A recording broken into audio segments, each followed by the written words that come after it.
I'll admit, I expected the next events to be a little more dramatic.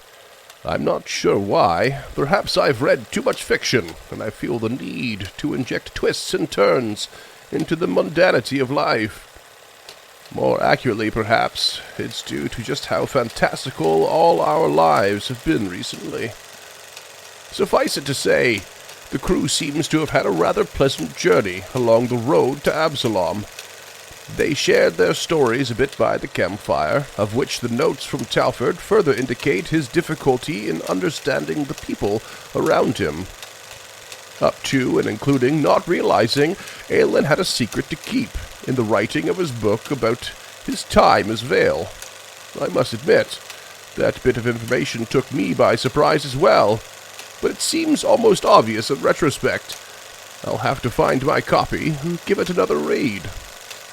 Upon arrival, they faced the usual woes of the long wait in the caravan line at the infamous Sally Gate.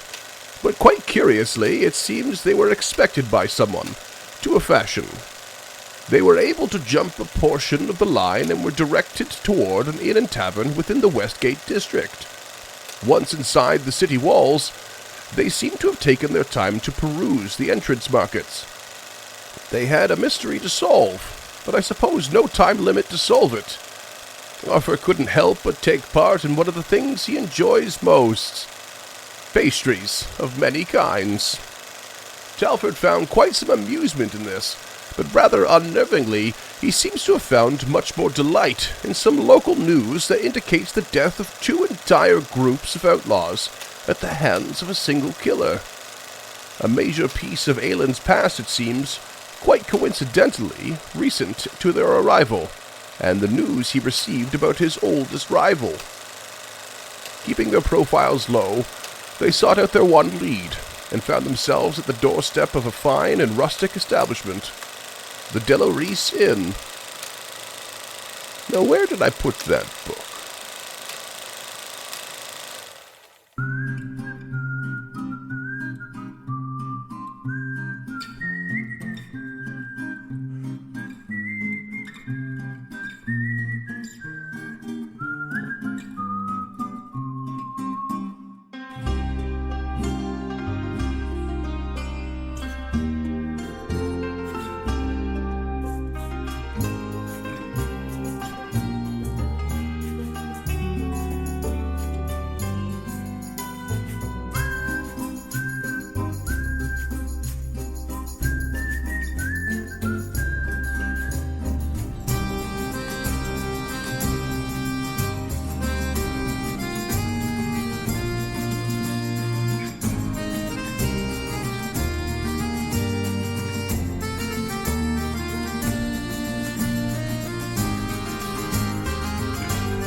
Dear listeners at home, I have a very, very serious question for you.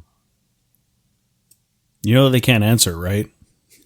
They can in our Discord at unchartednorth.com/Discord. Freeman, I'm doing the intro here, okay? I'm sorry. Pretty big assumption they're at home, too. Just saying. I quit the podcast. No, but, Yeah, you have the floor. What is the wildest, meanest, craziest shit you've ever done as a GM or player? And right off the bat, Freeman wanted to answer, so I'm going to just point the finger at him and say answer. Without any real warning, kill Raphael. Might be one of the. It's probably near the top, if anything. Off screen, by the way. Off screen, with fridged a nod, Raphael. with some approval from James, but without the proper context. I said, "Can I have permission to do what I want?" He said, "Yes." Entrapment. I killed him. Call that in the industry. I killed him. You have off to tell him screen. if you're a cop, Freeman. And I'm not. I won't lie that and I will say that I definitely did it for the shock value. I don't mind saying, but like I said, I have. There's more to it. obviously coming along. But yeah, that was a to me feels like a very bold thing to have done, and I was a bit worried about it, and I asked the people about it, but I went forward anyway. And I said it was awful, and you should definitely check with James first. And you said, "Nah, it'll be fine." Dear listeners, he did not actually check with me. I'm just I didn't know. I did keep Cam in the dark as well. Yeah, Well, it was a genuine moment of surprise in the room at the time. My God, It sure was. It really took the air out of the room. To be honest, to be completely honest, as soon as he said there was a corpse in the fucking corner of the hallway, I was like, "Oh, he just killed Raphael." Because it's exactly what I would do. It's exactly what I would do. And so at no point... Cam has inspired a certain amount of boldness in me in our conversations. I'm a bad influence, listeners. There is that. For me, my most diabolical moment was having a player create a backstory with a family, and then having that family show up as a child sacrifice, and then sacrificing that child to buff the BBEG of the particular story we're in. Jesus Christmas. Yeah, no, I fucked up. It definitely made the fight very intense, which was good from a storytelling perspective, but from a moral standpoint, it was very bad, and I regret doing it because it definitely hit harder than I expected it to, because I don't have kids, but yeah, I regret doing that. And Well, therapy's inexpensive, so no big deal. yeah, therapy's super cheap. It's available to everyone at all cheap, times. Yeah. But that is the meanest thing I've ever done as a GM, was literally sacrifice one of my players' children. Yeah, that's messed up. Pretty heinous. It was. But like, It is. But hey, lesson learned, right? Sometimes you got to do it the hard way. and it's one of those things where like I asked the question of veils, lines, and all of those things to like check my T's, as it were, cross my T's and dot my I's. But I think that most people don't expect that level of fuckery. And I am very bold. If you do not tell me, hey, don't do this thing, then I guess you said it was okay for me to do the thing. Which is why we started with consent forms on Uncharted North. Advance notice. Yeah. And I also did the consent forms, but the player did not, think that who the fuck would kill a child? Yeah. Like who the fuck is gonna fucking literally sacrifice a child, pull their heart out, watch it catch on fire, and then I regret it. Like it was a bad call on my side, and I have learned since then to tone it down a bit. Not everything needs to be Warhammer 40k levels of grimdark. Right. And it's great. Now we have to have a consent at the beginning of this too. Scoot, you said you were okay with everything. Oh no, I'm fine. It wasn't for me. You get what's coming. You get what's coming. You know what? But as fine as I am with so many things, I actually have been relatively good because I've only ever been a player, and I was trying to think back, and I played a lot of homebrew when I first started at D&D 3.5, but nothing too heinous. Then I did Curse of Strahd with a good friend of the pod, Michael, and he DM'd us through that. And it was all a very loving bunch of players, and we were all, going through there together. It was great. Probably the worst thing that I did was I started killing hostages in our Starfinder campaign that we were doing before this. Say, if you didn't bring it up, I was going to. To the point where Freeman had to change my character's alignment. So Yeah. I'd say that one was of the probably only it. force alignment changes that I recall ever doing. So when Tulok fucking literally murders knocked out people from Gilda, that doesn't cross your list? No, because they're all evil.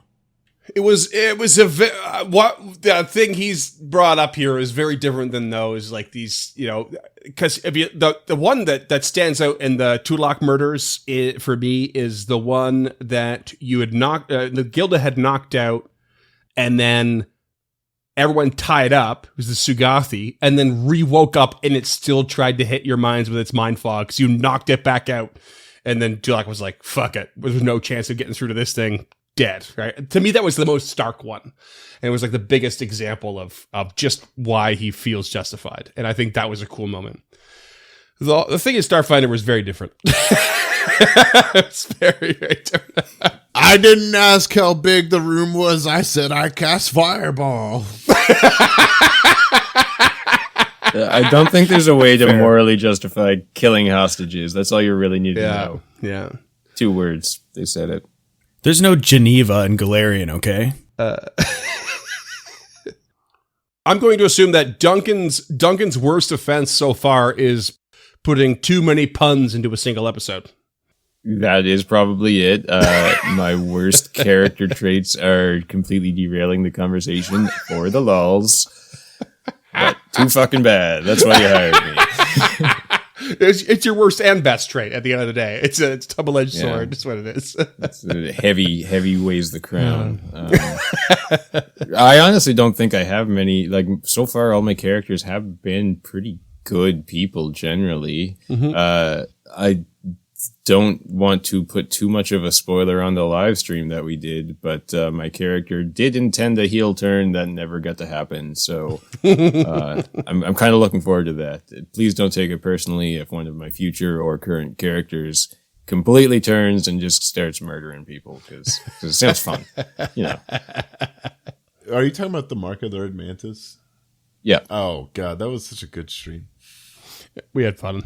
Check out our YouTube channel, listeners. Yeah. www.youtube.com/Uncharted North? Link in the description below. With the question mark. At Uncharted No. And you want to find out all the things that get taken out of the episode that are too spicy for podcasts, be sure to subscribe to our Patreon. Oh, we're really shilling these days. I love it. It's really fun. Yeah, we are such shills. James, you have something. I know you do. What's the most controversial thing you've done? So oh Jesus! I'm prepared to feel way better in these games. Not in real life. In these games, I actually feel like I'm a pretty decent GM. That being said, I have killed one of Freeman's characters outside of combat for the story, but I got his permission first, express permission. So I've done a Raphael, except I made sure that Freeman knew that B-Rock was going to get murked. Yeah. That's why I did it, is because it really shook up our table. Yeah. I had one friend join one of our games, and he joined like in a combat, like that's how his character was introduced, and immediately went for the antagonist of the combat, even though it wasn't clear. Rolled a natural 20, ended up killing them, and as we do, I asked them to describe their kill. He's like, "Oh, well, I just reach in, grab their jaw, and pull their jaw out." I was like, "Okay, what's your alignment?" He's like, "Lawful good." I was like, "Not anymore. You are now lawful evil." He's like, "Why?" And I was like, "Well, you just jumped in, took these people's word for it that this was the bad dude, and then proceeded to murder him in a horrendous fashion in front of him to establish your dominance. I'm absolutely changing your alignment for that." And that person got pretty upset about that. Like we had talks about it for a long time, and I didn't understand where the hurt feelings were coming from there, but. The worst thing that's happened to me as a player was that same person was GMing a homebrew game of 5e that was real loose, like real 5e loose. And I asked for the player buy-in. They gave me the player buy-in, and they told me all this stuff. And then we sat down to start playing, and they had essentially just done a homebrew of the Witcher world, which really pissed me off because I don't know shit about The Witcher. Mm-hmm. And he kept talking to us as players like we all were so familiar with this neighborhood and what these creatures are. And he's like, "Well, you've seen them before. You know what they do." And I'm like, I've never given a single fuck about The Witcher, much less enough fucks to play a full video game why wasn't this included Right. in the player buy-in? Or at least in any of our conversations, why didn't you tell me we were playing a Witcher game? And they had no answer for that. So I promptly dropped out of that 5e game. Like I'm not going to sit there and be part of a world Right. that I'm expected to understand when I don't. And that wasn't handled particularly well on their end. So I just immediately left the game. So like we talked about last episode, listeners, get your players to buy in, because you'll find there are little things about every game that I either want to do or I don't want to do. And that kind of pressure and that dramatic reveal, that's how they presented it as a GM, was it's a dramatic reveal of this villain from this video game series you've never played. And they're like, oh, it's such a big shock. And it worked for the other players at the table, which is great. I love that for them. I'm really happy they all had fun doing it. But it killed my enjoyment at the table, just to be immediately left out of the joke with no forethought, no foremention. Like I felt so left out of that situation that I just had to leave the table. Buy in or bow out? Yeah. Cross out Bowser as the end of this campaign. It puts in mind that as of this release, it's going to be months prior, but we very recently there was some discussion in the Discord about communication with players and GMs and how to make sure that some of those things work out smoothly. And it's not always obvious. It's not always obvious, but it is a very, very important thing to make sure that people are on the same page. And it, my own trials and tribulations going through it have made me the advocate for meta talk. When we did the STT player buy-in, I was told at one point by someone that it was a bit too detailed, but I thought that better that than not detailed enough. And it was extremely in depth of read all of this. It may not all make sense, but if something stands out as important to you, then I've done my job. Yeah, there's a lot of homework involved to be on this show. Yeah. Yeah, I read every single book. I learned to read. You guys You got paid? bastard! You guys got paid? Oh, fuck no. What is paid? Website fees. That's all we get. Patreon.com. No. Thank you for but- all the patrons, though. Seriously, you keep this afloat. We could not do without you. But yeah, I think I had slightly less player buy-in from Freeman than y'all, just to be completely frank. You also had a good primer on what the show was about before it started. We were trying to figure this shit out as we went. Right, you'd already Yeah, been that's listening. true. Yeah. I had a solid 85 episodes worth of fucking things to go through. And how many of them did you listen to? 85? Cam's actually listened to them all. It's great. You've listened to more than I have. That's for sure. Duncan, I don't know how to tell you this, but you've listened to every single one. In fits and starts doesn't really count. Well, speaking of listening to things, let's listen to this innkeeper. Nice. I was gonna say we've continued our 2-week trend here of long intro band, but I loved it. Good stuff. Yeah, let's set the scene here. You find yourselves now inside the Delarice Inn. There is no clientele inside, and you find that there are a couple of people, women sort of cleaning up in the room, and the man who answered the door ushered you in and sat you down at a table and has seen to whatever you have decided to drink or snack before joining you at the table. Is it okay to smoke in here? Alfred lights a cigarette before they can respond. He's about to respond, and then he sees you do it, and he turns over his shoulder and looks at the two women, and they give a bit of a narrowed eye in the direction of the table, and he says, we'd prefer it if you don't. We just don't want the smell for new entrants, as it were. No offense. Ah, I see. So there's not a rule against it. And Talford takes a deep drag and exhales. No. We just prefer to be buried amongst a busier room, is all. And Talford just nods and... Arthur tries to kick him under the table, but cannot reach. His Legs don't even reach the ground. Aelin looks at the gentleman and says, "What is your name? And how do you know of us? Why have you brought us here?" You sound just like my son. Son of a bitch.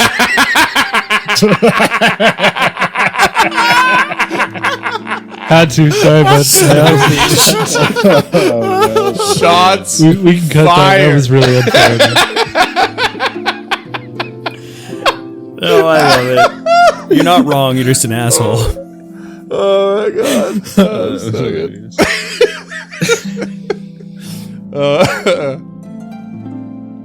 So the man clears his throat, and as he hears footsteps from behind him, and one of the women like walk up to a window and just like shunk open it up in response, and then they kind of almost stomp their way back behind the bar and go back to what they're doing. And he just says, "My name's Galt Delaris, proprietor. It's my wife and daughter back there, setting up for service. I suppose you're wondering why you've been brought this way." Yes. What is your tie to Otari? I have a son that I think is there. But, more than anything, I'm just hoping for news. I've caught wind of some of the goings on there, dangerous outside of the town. I'm just looking for news, recent news, the situation. Arthur's ears fold back as he looks down at the table. I have my reasons to be concerned, as you might imagine. But,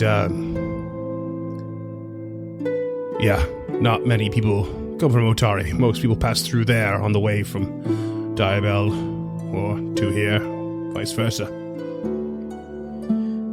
Well, I don't know what you've heard, but many terrible things have happened there. The day before we left was another attack. Other than the first with the undead, and the most recent with beasts of the night, wolves. Who is your son? He's a Delaris like me. His name is Gav, but I have reason to believe that's not the name anyone there would know him by. So, I'm not really expecting you to report on him so much as just give me some idea of the state of the town. That's all. The town is in shambles, when we left at least. Rebuilding. After the attack, as I said. I've been there for some time, but I don't know of a Gav. I'm very sorry. Shambles, you say? To shreds. Aelin shoots a sideways look at Talford. I assume lives were lost? Many. Yes. The heroes have been diving down under the gauntlet. Word has spread of what they've seen down there. Horrible things. Cults, undead, despicable creatures, but we don't know very much. They come to town, heal, purchase items, and head back down. It seems as if they're fighting against time as much as the enemies. And these heroes, they're currently intact, as it were. Some, not all. Some have died. Some continue. Gilda, she lives. Sage Tulok, he lives. And Krugga, he lives. Krugga. That sounds familiar. Did I just say Krugga? Yeah. I take it back, Duncan. This is the worst thing you've ever done. We found it, listeners. We found Easily it. the worst thing ever done. It's pretty chill. You can see him like there's this mixed sense of anxiety and relief with this news. He doesn't know what to make of it, but there's this sort of inkling of hope inside of him, but he doesn't really seem to want to elaborate. Krugga's ears do perk up at hearing. I assume he said Krugga normally, like a normal person would. Yeah. Yeah, not like some idiot who would just say, Yeah, like, normal name like Krugga and Krugga. Which, by the way, but- maybe is a word that Aelin, is a name that Aelin heard when you went back to town and were helping before you left. Maybe Aelin didn't even know Krugga before then, or even that name, because Krugga's yet another hermit off in a different part of the forest and stuff. Yeah, so he'll perk up at that, but he also has not heard of any of this stuff going down because he was gone the whole time. So he's kind of like taking it in for the first time and kind of taking in the gravity of the situation. And Galt says, he turns to Arthur. I had my friend watch the gate for any travelers from Otari. Didn't quite expect to see another Shuni, though. I mean, I suppose it's maybe a little bit expected, but I recently met with one. Not the sight you see in Absalom very often. That is why I was a little bit shocked when I saw you, Master Shuni. You must have powerful friends in order to have someone watch at the gate for those from Otari. I do all right. Lots of regulars here. Some I've considered confidants. They understand the plight that I have right now, myself and my family. They are sympathetic. So they kept an eye out. I've never asked them to do anything untoward or outside of their line of duty, but they appreciate me and I appreciate them, and well, the family goes beyond myself and the ladies there, as it were. You can imagine. Arthur so desperately wants to ask about this other Shuni. Like, every fiber of his being is calling for it. But he does what he always does, and he heads in the other direction. Mr. Delaris, would you care to tell us of your plight? And he gestures to an open space at the table. And Talford blows a ring of smoke in his face. In whose face? But the innkeeper. Jesus Christ, it's just rude. He definitely sort of like just waves it aside, but obviously breathes some of it in, and says, "No, I would not. My plight is not your problem, but I see a look on your face, if I may, that mimics mine when I look in the mirror. The Shuni that I saw. He was from Otari. I met him nearly the same way I've met you. Arthur immediately sinks in his chair. Friends at the gate. His name was Raphael. I don't have anything for you, sadly. Other than that, he had met with a woman, captain of a ship, on important business. But the reason he stands out is because he was asking about something that my son was asking. Something to do with the Harovek's family.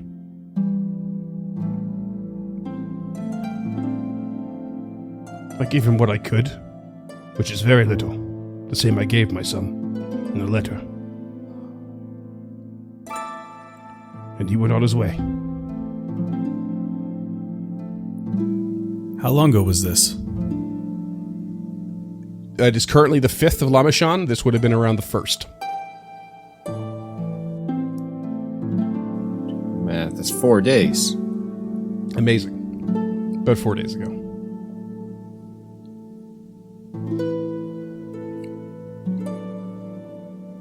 And Aelin looks at all his companions around the table and turns to Galt and says, "This is Arthur, and the reason why he is so quiet right now is because Raphael was his nephew, and he has died." You could see he just turns like almost ghost white. The blood just rushes from his face. And the two women in the back stop what they're doing. And they can't pretend they're not listening anymore with that statement. We are here following his trail, trying to find out what happened to him. We know that he was searching for information. He was following the path of 2 ancient detectives. I know this sounds crazy, but we too are going to try to find those same detectives, or at least their trail. Find information and see what happened to him. He was wrapped up in something bigger than we know. But we must find out what happened to him. There was a well of some sort in this image. Books flying everywhere. Do you know of such a place, Mr. Delaris? He gives a hard swallow. You can see him holding back the welling up of the tears in his eyes. He says, "Perhaps I should have asked more of them. I have nothing to give you. There are many, many books in Absalom. It's famous for it. It could be anywhere." And suddenly the younger woman from behind the bar walks out. And she says, "I know where he went." And he turns and it's like, "Aileen, what? Excuse me?" She says, "I'm sorry. I'm sorry, Papa. But I followed him. I talked with him. He went to the Foray Logos. And he just sort of hangs his head.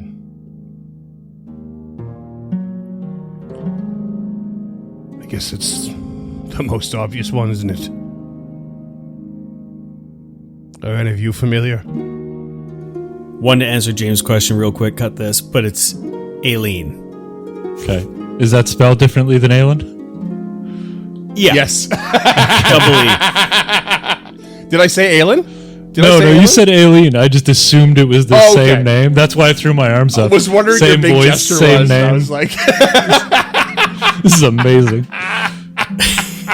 Also, I wrote this when I never thought that this recording would happen. Right.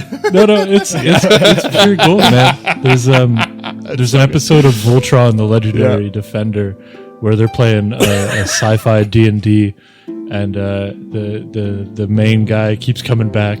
He's like, and his brother, the Paladin, Biro appears. Like every time his character dies, he's got another brother who shows up who's just got the same name with a different first letter, same class. That shit is so funny to me. Yeah. I rolled an Absalom lore in the chat. It was fucking garbage, so... It doesn't matter. You have Absalom lore. You have that, and you're from Absalom, and Talford definitely knows. The Foray Logos is the library of Absalom. It is one of the most prestigious monuments and landmarks and famous libraries in the entirety of Galarian. One of the biggest, most vast vaults of knowledge to ever exist. It is the reason the Scholar's Law exists and why every book must be checked at the gate. Talford looks around at his compatriots like, yeah, we know it. Like, and then when he realizes that no one else but maybe Aelin knows it, is just, for a brief moment, you see dumbstruck across his face. Like, how do you not know this? Yeah. Ah, yes, I've heard of Four Loko. Craig is nodding along like, that's my favorite dance. The father, a little bit dumbstruck, still himself from his daughter stepping up. He just sort of shakes his head. It's all right, Aileen. What else? What else do you know?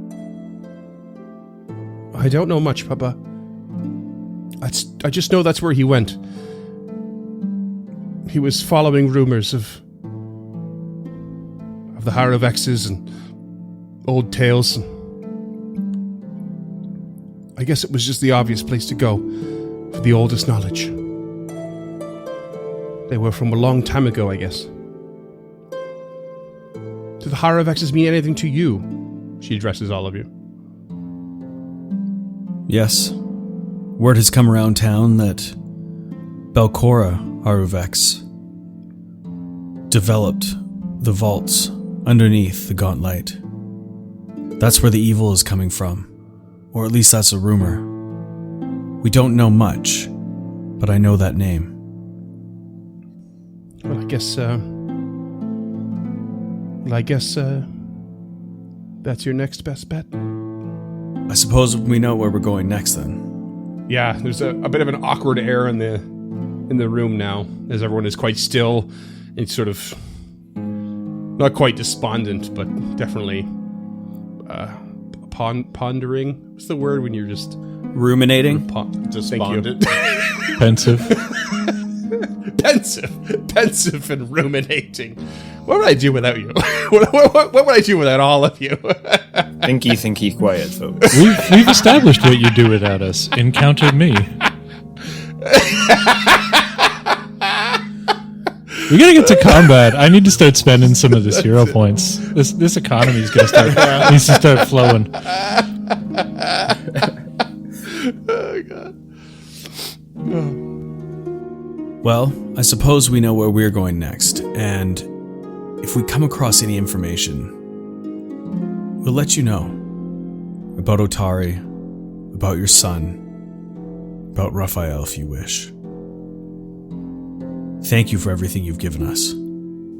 If it would please you, Mr. Delaris, in exchange for this glorious and wonderful lead that I cannot thank you enough for, and you, Miss Delaris, I would write you with news of Otari every week upon our return, until you find your son again. Galt just sort of lump in his throat, nods, Gulps. thank you. It would mean the world to all of us.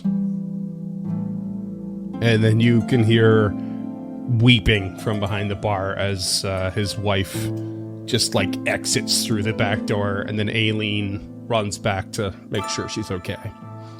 Talford stamps out his cigarette on the table and then heads out the door. Such a prick. Yeah, right next to the ashtray. Right on top of Gold's boot. As the person that invented all this, I'm moderately displeased.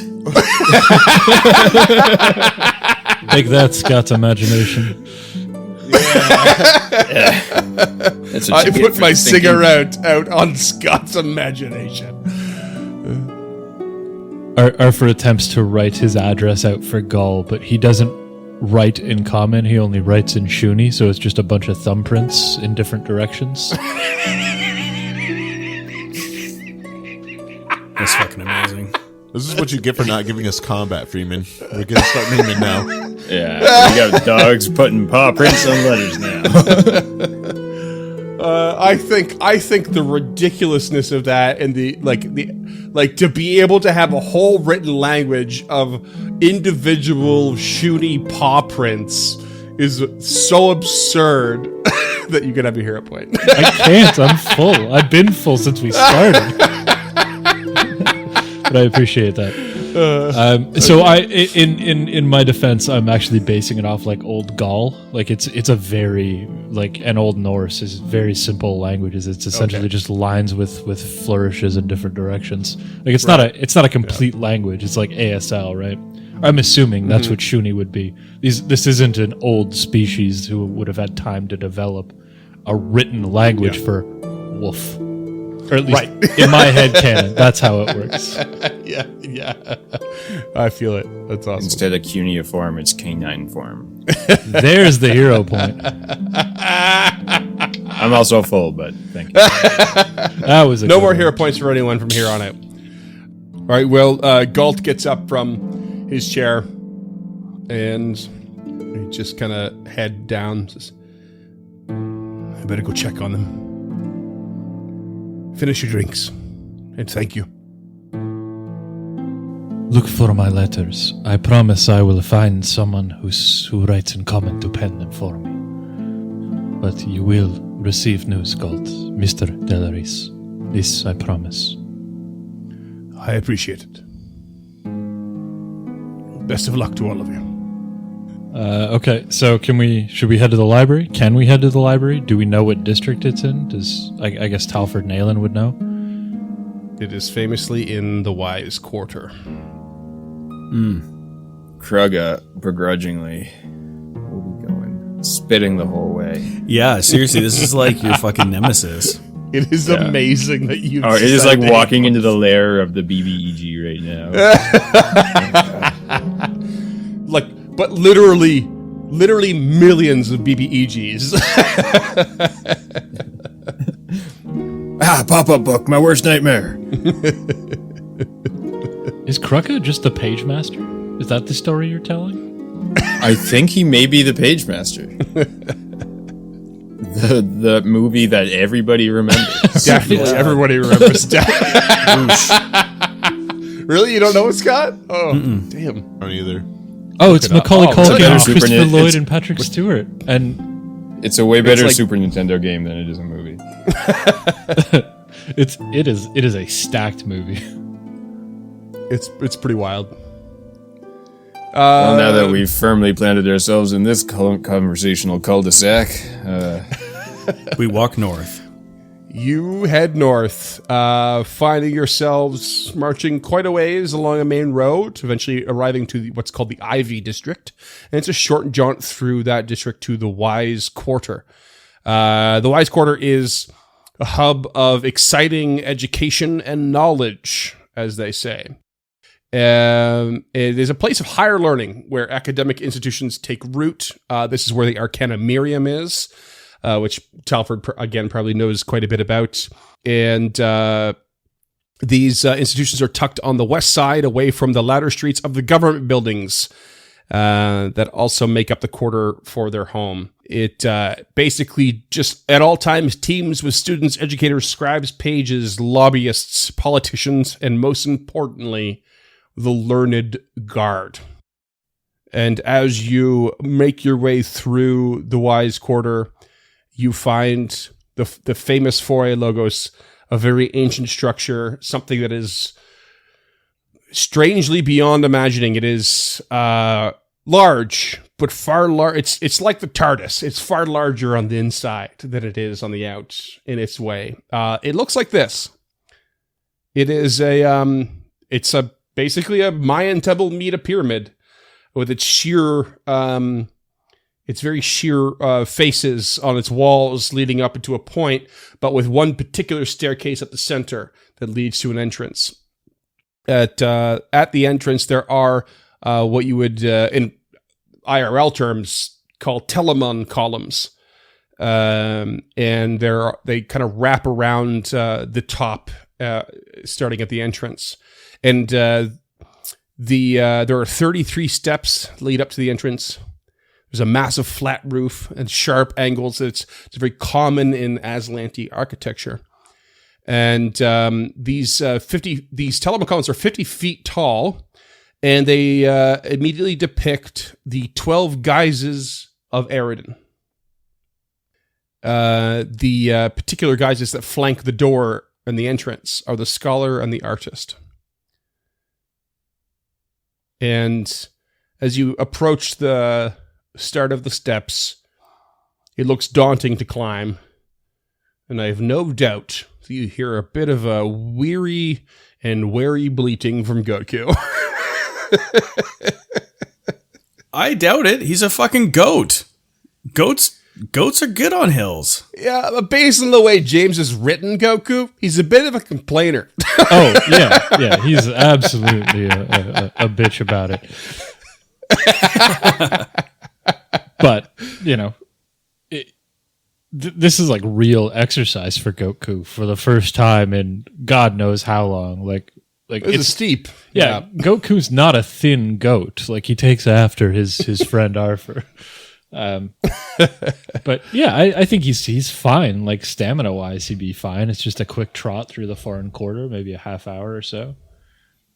I don't mind saying that one of my earliest notes was Arthur is going to dread and be panting by the time he reaches the top. But that was before I forgot Goku was a thing, and then you built him into your build. Before I took the Beastmaster archetype.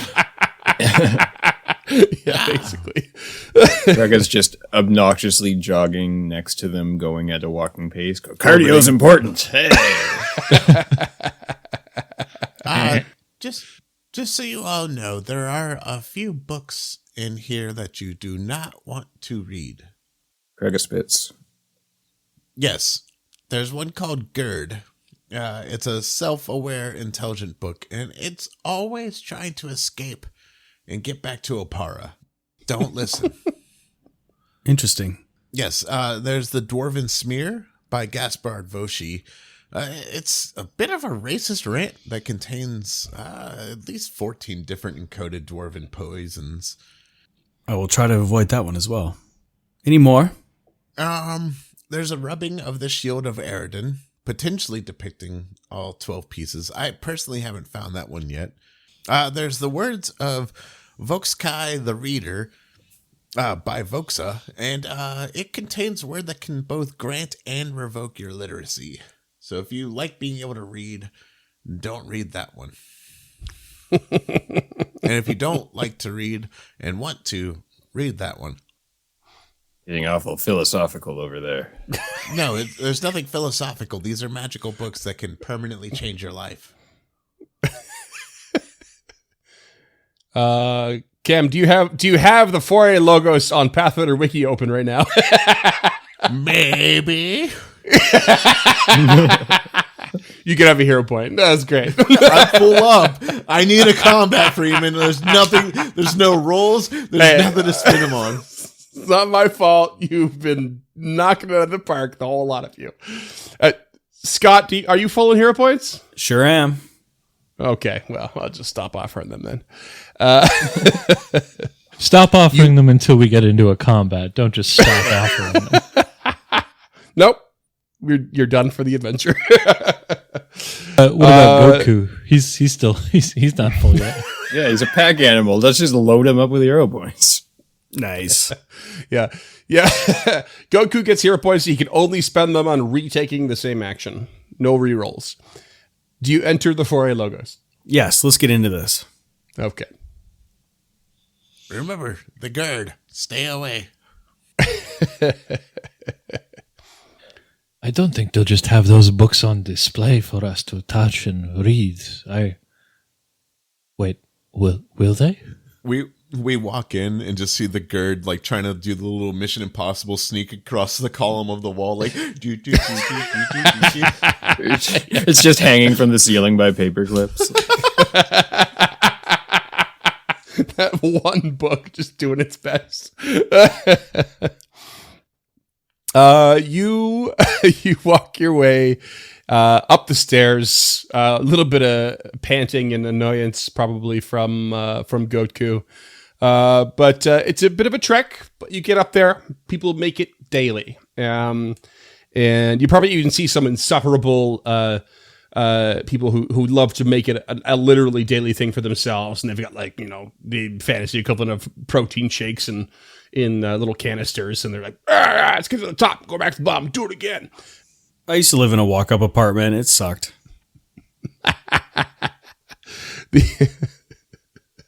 It's like the gross grind of. It's the gross grind. Gross. Yes, that's gonna, yeah. A bunch of maguses out there pumping iron, reading books with one hand, doing real mentat shit. You step into the foyer and lobby of the Foray Logos. And you can see that it's reasonably busy with bustling librarians, visitors, officials, etc. There are stalwart members of the Learned Guard that are stationed at the entrance, watching everyone and everything that passes through its threshold. Stepping up to the front desk, there's a human clerk that glances up briefly and then down again. And as you get closer to the desk, they reach over to whatever the fantasy equivalent of a Newton's cradle is and pulls one ball aside and drops it. And as soon as it impacts, this illusory mouth pops up from the item and begins to speak. And it says, "Welcome to the Foray Logos. Please sign the guest book with your full name, purpose of visit, and which wings you intend to enter. There is no entrance fee, but any books for which you wish to have a copy made can be registered on the way out, and applicable fees paid in advance. Any damage to Foray Logos, a collection of art and literature, will incur steep fines administrated and adjudicated by the Scriveners Guild and enforced by the Learned Guard and Starwatch per the Grand Council's ever-standing Scholars Law." As you're watching this mouth say these things at you, you can note that like one of them just disappears and another one springs up in its place. And it just continues the previous set of words in this fluid motion that is completely seamless. And it continues, "Under the founding laws of Absalom, not a single page nor piece of art may leave the Foray Logos without the unanimous consent of the Grand Council. Punishment for subverting these laws are grounds for minimum sentencing of incarceration for 5 years or a maximum sentencing of execution." In total, you see 6 mouths pop up as this effect of Newton's cradle then stops itself. Talford just sighs and rolls his eyes. Yeah, it's like really typical. Then the clerk glances up because he hears a bit of a light bleating from Goku. I think he actually probably hears chewing. Looks up and the goat's just gnawing on the front of his desk. Gnawing on the desk. Trying to escape. Yep. So he looks up, he sees it, and he just claps his hand really hard on the desk. It probably startles Goku a bit. And he just says, "Any support animals must also be registered along the caretaker's name in the guest book. Damage of any kind incurred by these animals will involve additional fines. Remember, the Learned Guard is always watching."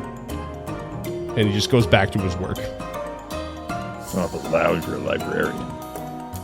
Arthur reluctantly dismounts Goku and brings him outside and just ties him up at the top of the stairs. You can bring him in. He's saying you're perfectly allowed to. Yeah, I understand that he's allowed to. I also understand how goats work, and it's just going to eat everything. Like, goats love paper. Or stand on top of something. Aelin steps forward to sign the book.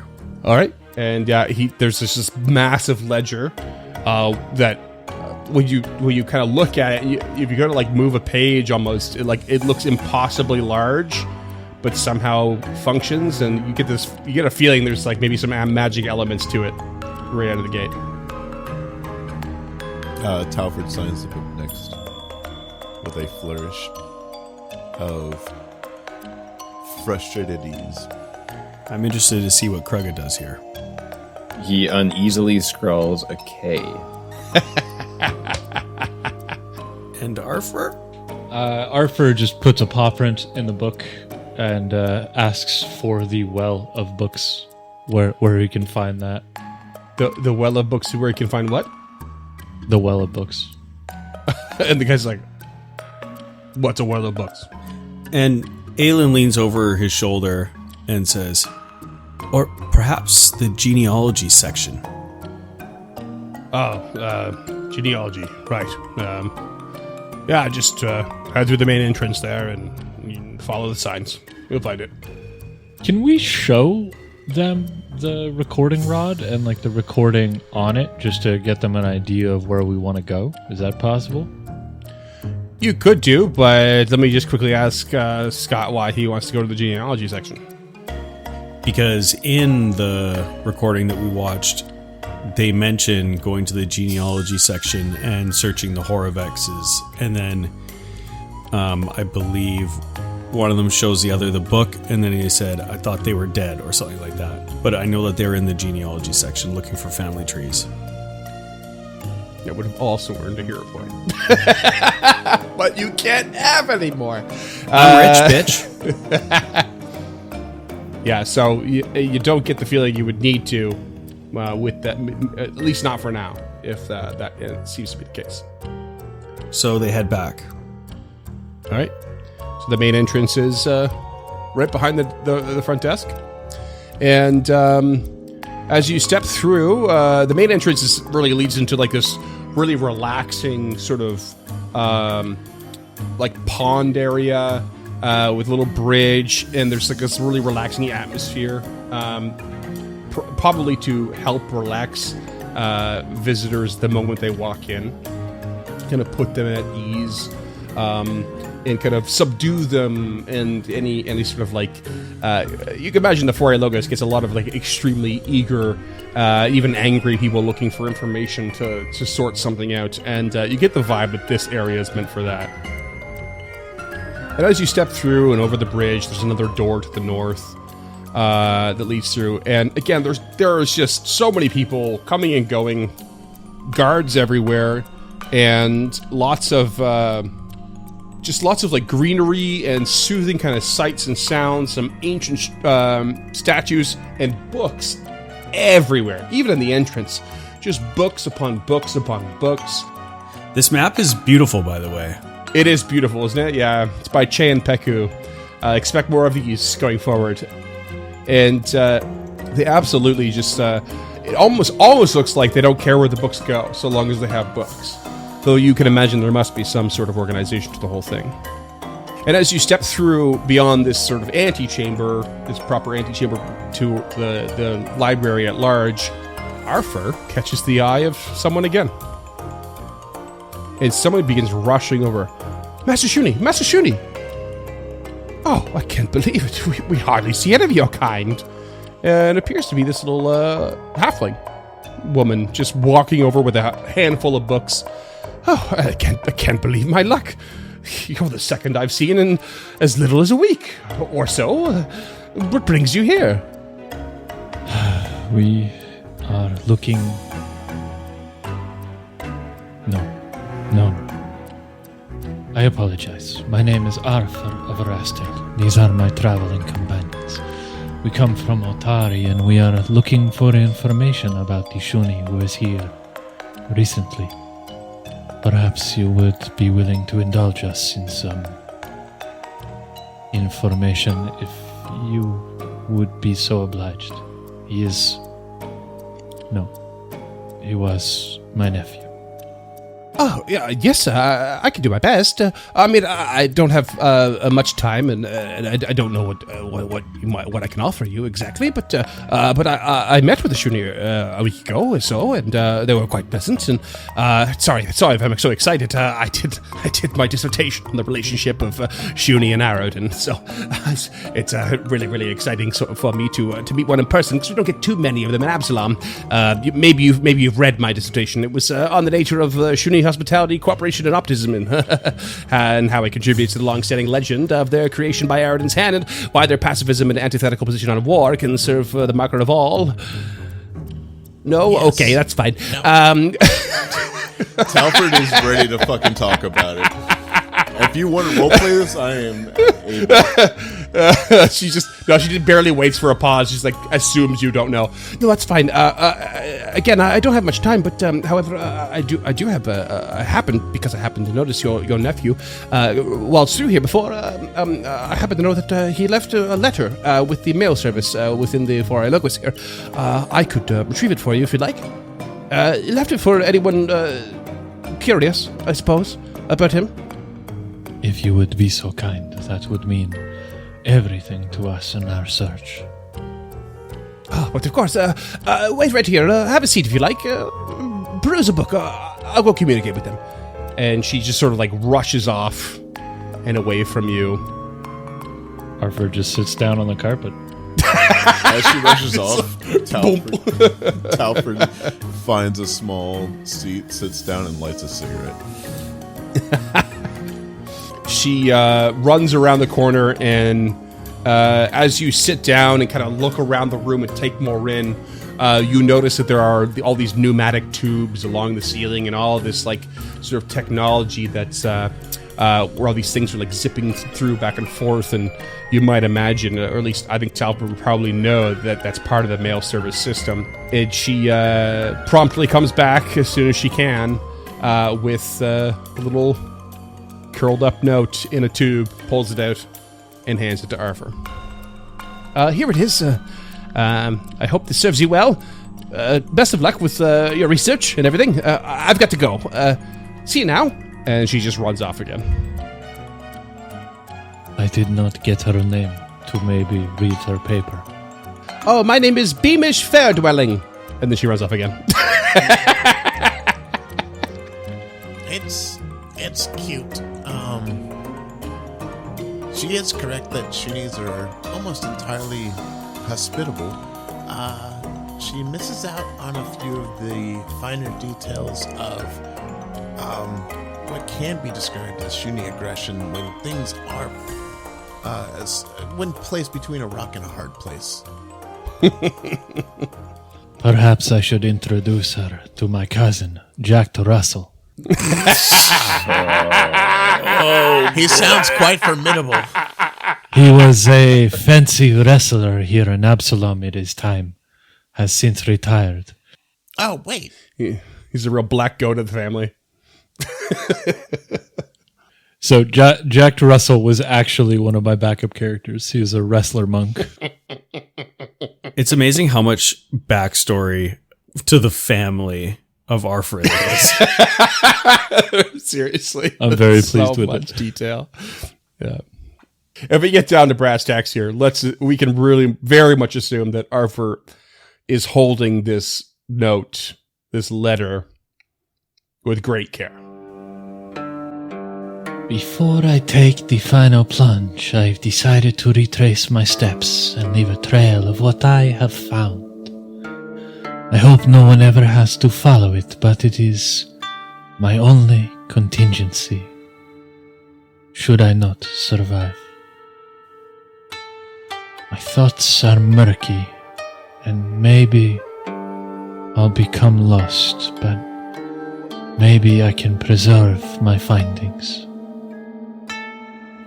This trail was left by others before. The detectives were the first to tread it, I think. Whoever came between them and me traced it and tried to hide it, though I am unclear as to why. I desperately hope whoever follows yet again will see the danger for what it is, and only use the information I have found here to stop it. Uncle. Arthur. If it is you, I am so very sorry, but you may be the only one I could have ever trusted. Please, be far more careful than you ever were with me as a pup. Whoever is reading this, there is a tome called The Whispering Reeds. Know that the writings within are dangerous beyond imagination. Know that the irony of trusting this information to anyone that simply comes along is not lost on me, like it was the author of that unholy text. Some things really should be destroyed for good, but the material source of evil is at its time needed to stop the evil from which itself has created. Follow the detectives. Activate the rod where they once stood. There is another trail to follow that belongs to someone else. I believe it was created after they were here. It's near where they stood, but it is deep and ominous. Erasma, love and preserve your hearts and minds from the plunge, as she did with mine. But plunge you must. Finishing the letter, trying to wrap your heads around its contents, you notice that there is something written on the back as well. You flip the page over, and there seems to be a 4-stanza, I guess, rhyme, and then a series of random letters below it. I'm feeling strange, like I'm sort of mixed up. Nothing seems quite right side up. How can things be red, have changed in this light? And yet right still comes from left, and left still leads right.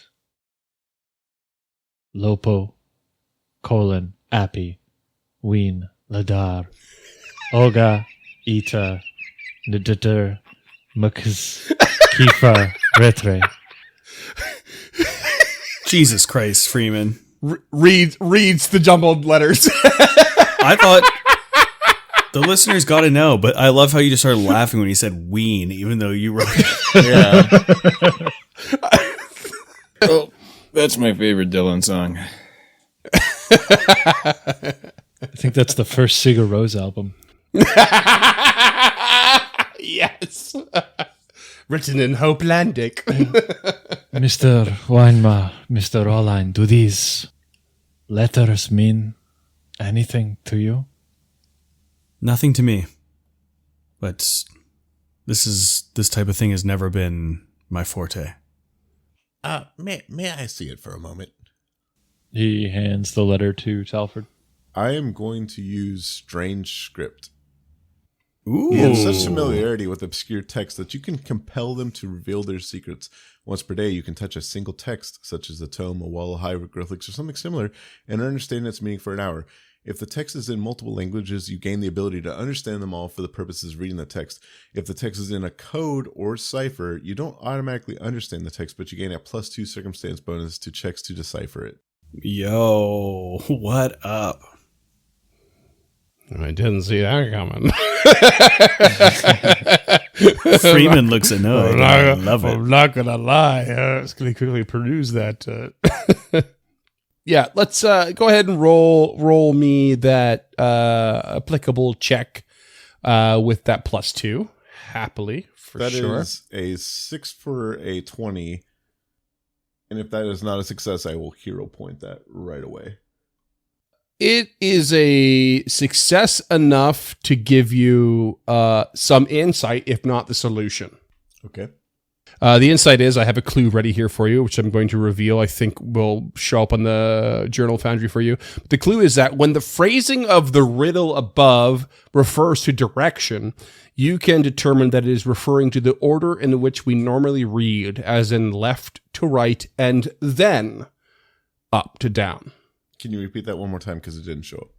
I'll repeat the phrasing of the riddle. It says, I am feeling strange, like I'm sort of mixed up. Nothing seems quite right side up. How things can be read have changed in the slight, and yet right still comes from left, and left still leads right. Long, silent pause on the episode. Yeah, I'll need about 9 hours to decipher this. Shut up, everyone. I can't think. Knowledge,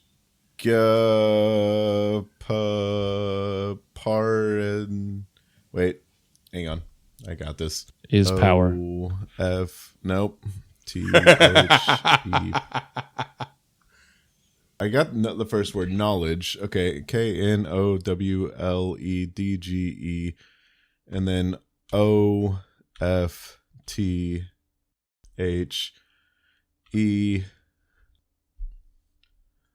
of the paranormal at I'm so fucking confused right now. knowledge of the paranormal Scott, I'm a genius, all right? Like I am a highly stable genius, okay? What is this witchcraft? Knowledge of the paranormal. Hang on. Cam's got it.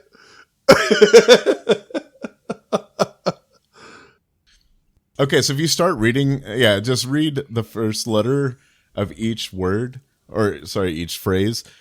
Oh my God. From the bottom left up. Yes. Yeah, okay. Jesus Christ. Nothing seems quite right side up. It's not right side up, but everything is still left to right. Listeners will have this hopefully just screenshotted on the Instagram for you to follow along. Normal at the Something tapestry, I think. the dark tapestry. That's it. There it is. That's it. Knowledge of the paranormal. The dark tapestry. Yeah, there we go. Hero point. So many hero points floating in the ether.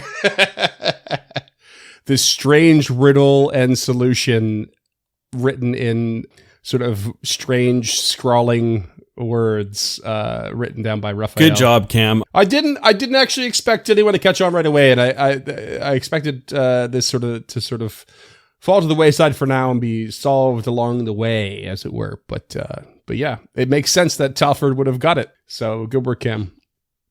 Anyone confused as to how I figured that out? Nerd. Too much time on your hands? At the same amount of time as y'all. We're literally on a time crunch recording an episode. Okay, so Talford figures that out, I assume. Yep. Do they say something about it? Yeah, he will. Raphael was researching the dark tapestry. Are any of you familiar with it? Aelin sure ain't. No. I have heard of it a little bit. I mean, when studying some religion, but I really don't know much. Oh, there's not a whole lot to know. It's the darkness between the stars, and it's said that's where true madness lies. Very few creatures are able to survive in the cold void of space. And many times those creatures are too bizarre, too aberrant for even the gods to comprehend. And they could potentially be one of the greatest threats to the known universe if they deigned to turn their attention towards us. And here I thought the earth was flat. No. That is a common misconception. Galarian is more of a rectangle. I thought it was more of an oblate spheroid. But No, it'd be an acute spheroid if it was a spheroid at all. well, that's also getting pretty philosophical. How would you know that? You don't even read. I'll go back to not reading then. Perhaps we should split up. I'd still like to follow the original lead of the genealogy, and then we should also look for the Dark Tapestry books. Agreed. With little knowledge of the darkness, or otherworldly things as it is, I'd prefer to go down the genealogy route. And break. Library montage. Push it to the limit. I pull up my library and montage journal entry that I wrote, where you all split the party and do research. Not. Was that the plan? You tell me. What do you want to do? We should follow the instructions and take the rod and the sphere to the same section as our dearly deceased Shuni and attempt to recreate it as best we can. Seriously. I mean, just quick. Your powers combined as a party is so good. It's awesome. I'm just beside myself right now. This is great. Montage. No montage. No montage. So Talford is going to start speed walking, still smoking, through the library, bits of ash dropping on the floor until we get to the proper place that he believes in his mind to be, where we can attempt to recreate this. Krugga's just tearing books in half like phone books when no one's looking. Eyes glued firmly on his feet so as not to get enraged. All right, so you march forward to find the genealogy section. That's what you're going for? Yeah. Not looking for the kakiology section. There's the episode title.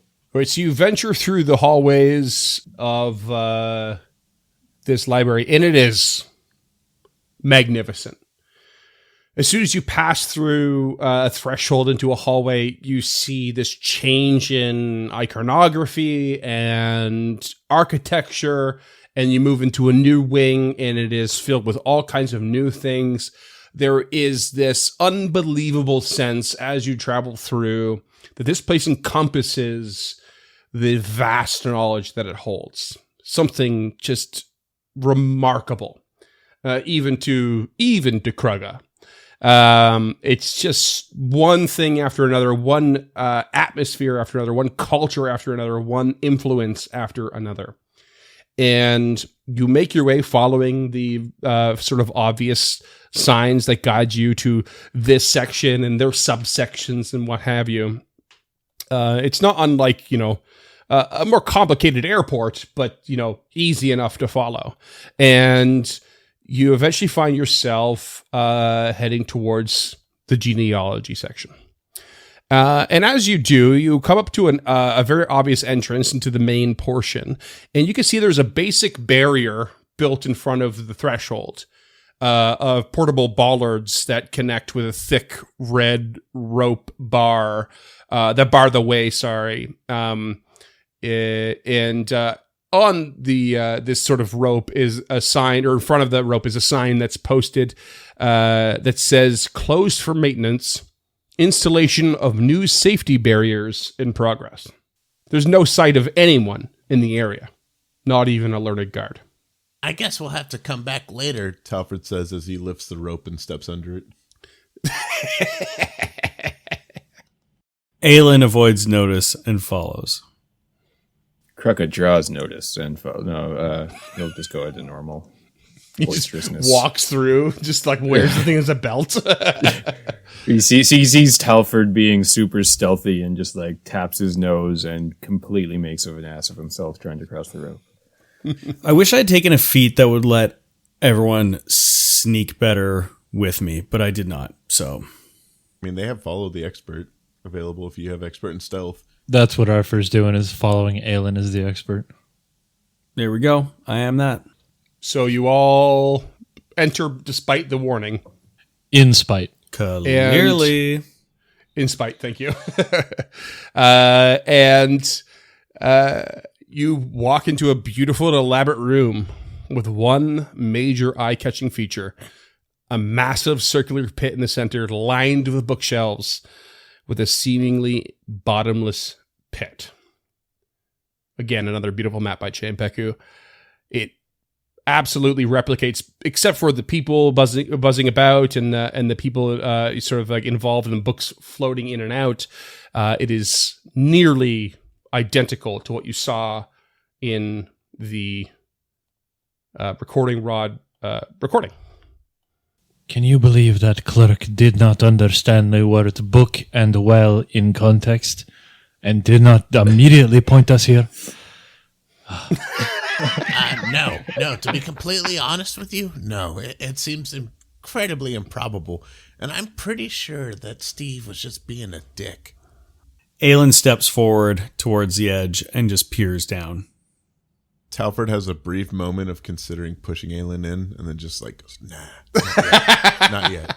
Just see what happens, yeah. And it just light just disappears at some point, and there's an impossible number of books below. Arthur will activate the rod then. You activate the rod with the recording core on it, and you witness the same scene, but this time, instead of on the beach of Weimar's Rod and Bow Club, you see it fit almost perfectly to the shape of this room. These images of people show up, floating around and doing their thing, and you watch these detectives sitting or walking around tables that aren't there now, but certainly were at one point.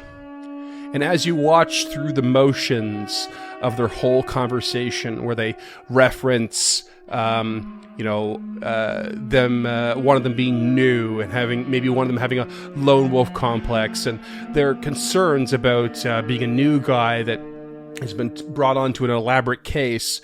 The mention of someone named Smokey who's died along the way, and ultimately the question of why the genealogy section. And one of them says, well, it's obvious, isn't it? It's something that connects things. Genealogy. Why not a family tree? And while the other one thinks that that's a bit on the nose, the Aruxi lizard folk one says, well, how about this? And holds up a book, pointing at it. That was the last thing you saw.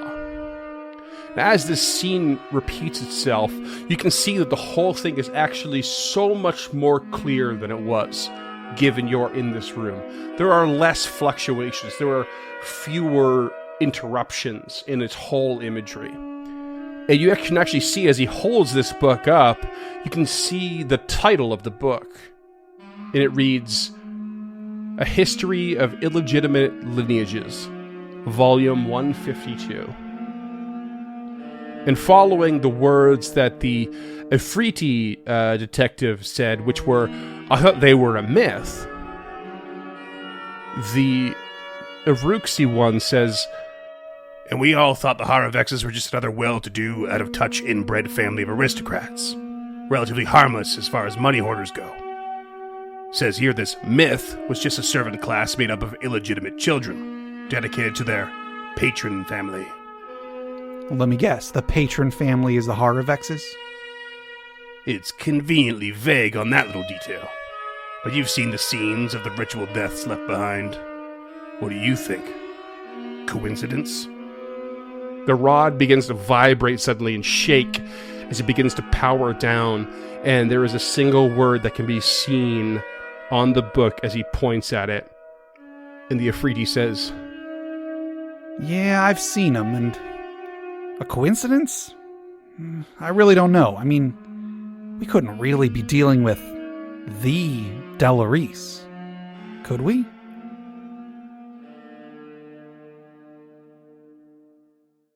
and that's what we're going to call it. You son of a bitch. And he kills the children. The hostages all die.